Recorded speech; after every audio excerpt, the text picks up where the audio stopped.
Narito ang 7 bagay na araw-araw mong ginagawa na pumipigil na gumaan ang sakit mo. Kapag kumakain ka ng hapunan bago matulog, inuuna ng katawan ang pangtunaw imbes na pag-aayos. Dahil dito, mas magaan ang tulog, madalas magising, bumabagal ang paggaling at tuloy ang sakit. Ang huling pagkalantad sa asul na ilaw ay nagpapabagal sa produksyon ng melatonin, isang mahalagang hormone para makatulog na may malaking kaugnayan sa paggaling at, dahil dito, sa sakit. Mahilig ang iyong nervous system sa rutina, ang pagtulog sa iba't ibang oras kahit pa tuwing weekend ay maaring magpabagal sa mga malalalim na yugto ng tulog, magdulot ng hirap sa pagtulog at dahil dito, makaapekto sa iyong paggaling at sakit. Ang pagkain ng mga sobrang na prosesong pagkain, asukal o kahit alak malapit sa oras ng pagtulog ay maaari ring magdulot ng masamang epekto sa iyong paggaling at sa sakit. Kung di ka nag-ehersisyo para gumaan ng sakit mo, sayang dahil pinapalampas mo ang pinaka-epektibong paraan para maibsan ang sintomas mo, sa katamtaman man o sa pangmatagalan. Ang patuloy na stress ay nagpapaalerto sa utak buong araw at nagpapalakas ng senyales ng sakit.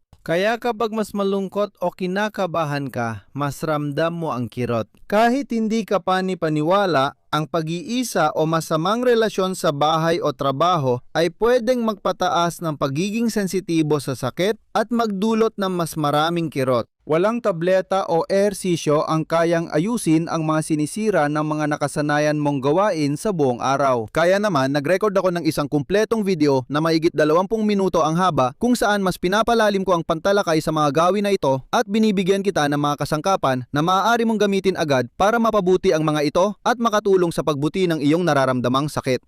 Kung gusto mong panoorin ito, i-click lang ang link sa ibaba.